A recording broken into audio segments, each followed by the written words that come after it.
Welcome to a couple of bunkies. Our house currently has a really beautiful wall that is occupied with a small shelf and a cat castle. Both me and my wife thought we could definitely utilize the space much more efficiently. So this is the second video of a 3-step process. In the first video we made this bench seat and shoe rack. Now we're going to be working on this accent wall. And stay tuned for the next video where we're going to go ahead and make this coat rack and shelf. So for this project I'm going to be using some pre-made shiplap from Lowe's and add a walnut stain to it. And hopefully next video we'll have this entire thing done. First I need to set up my portable miter saw station and cut all of the boards to 6 foot in height.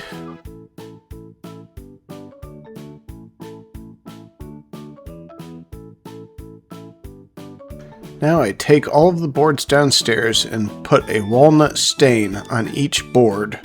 I apply 2 coats of stain before adding the polyurethane.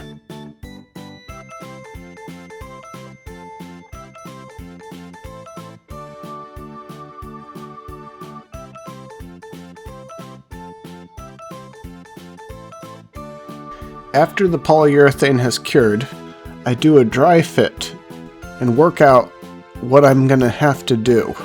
So I ended up working out that I was going to have to rip this board in half and use it on each side. And with that I'm going to have to round over one of the edges of each board.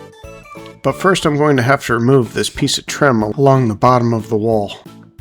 I do this by using a small crowbar.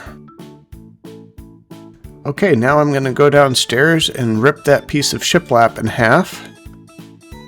I'm going to be rounding over one of the edges, so I go ahead and give it a smaller cut just so I can have a straight edge in order to round over. And I round over that edge with the router table. And I'm going to have to touch up the walnut stain around the area that I cut. Now, in order to attach the accent wall, I added a combination of construction adhesive and finishing nails.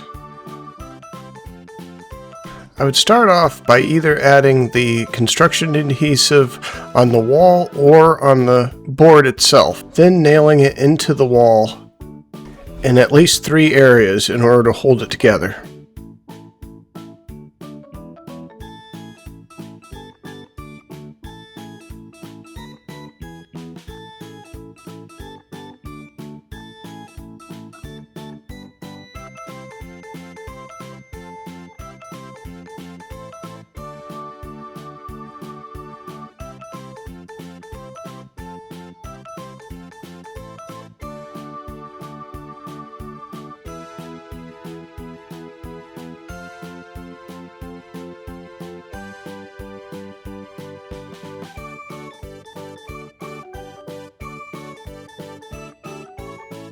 And now I can add the 2 end pieces that I had greased on earlier.